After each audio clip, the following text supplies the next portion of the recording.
Hey guys, so my topic is shaken baby syndrome.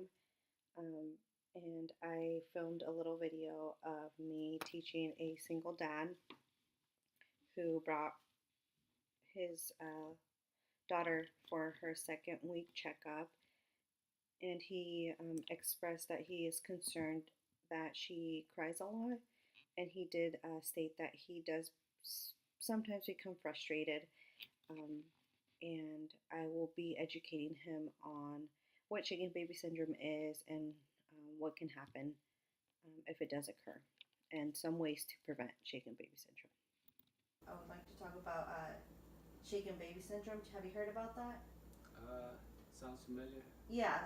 So it usually happens because when a baby cries a lot, and caregivers or parents get really frustrated and take it on the baby, and they shake their baby violently, and because the babies are so tiny and their necks aren't full, the muscles of their necks aren't fully developed, they're not able to hold their head up, just head up strong like we do.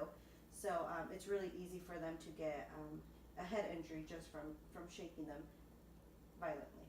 Does that make sense? Yes, it makes sense. Yeah. So here, I brought some pamphlets. This talks about the shaken baby syndrome. Shaken baby syndrome. Yeah, it's also known as purple crying, and there is a support group and a website that goes more in depth of what purple crying is, and it talks about how during development they have different peaks of crying. And another interesting thing that they also found out is that babies tend to cry more towards the late afternoon and evening. So sometimes when the mother's taking care of the baby throughout the day, and then the father comes home from work, it's usually parents seem to think that the baby's just kind of doing it on purpose, when really that's how the babies are.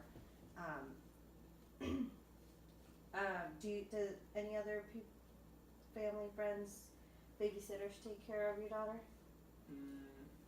Just my just my mom.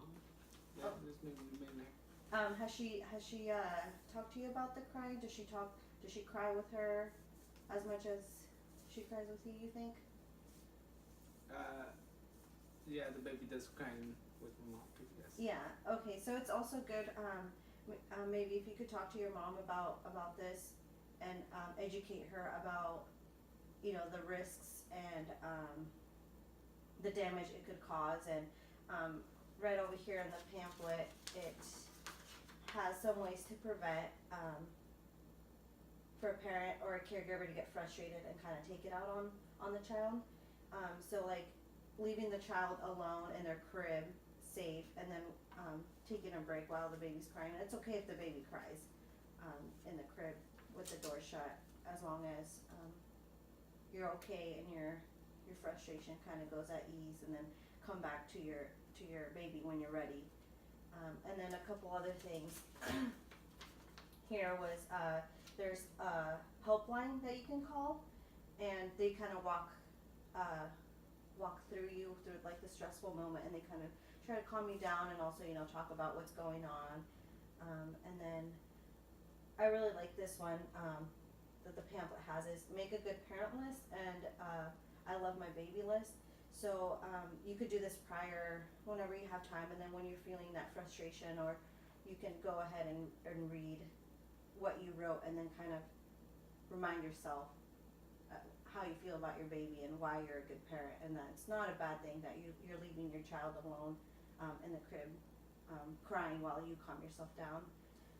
And then right over here, there's some complications that could happen if somebody were to shake your daughter. So it could potentially cause cerebral palsy, which affects the body movement and muscle coordination. They could have loss of vision, learning disabilities, and unfortunately death. You can do this, so it's really good for you to educate yourself and others. And back here on the pamphlet, there's resources if you have any more questions, or you kind of want to look more into what it is. Do you have any questions for me? No, pretty much good. I'll definitely take another look at this pamphlet. Okay. Look it over. Okay. Yes. Do you have any other concerns for your child's development? No, just need that checkup. Okay, yeah. So, if you have any, other concerns or problems, or you feel like the crime's getting worse, just go ahead and call, the office again, and then we would definitely see your daughter. And, if you feel like you need to call somebody in the moment, here's the hotline that I was telling you about, in case her crying does get out of hand and your frustration builds up to anger. And that's if you can call that hotline, then they can help you through that.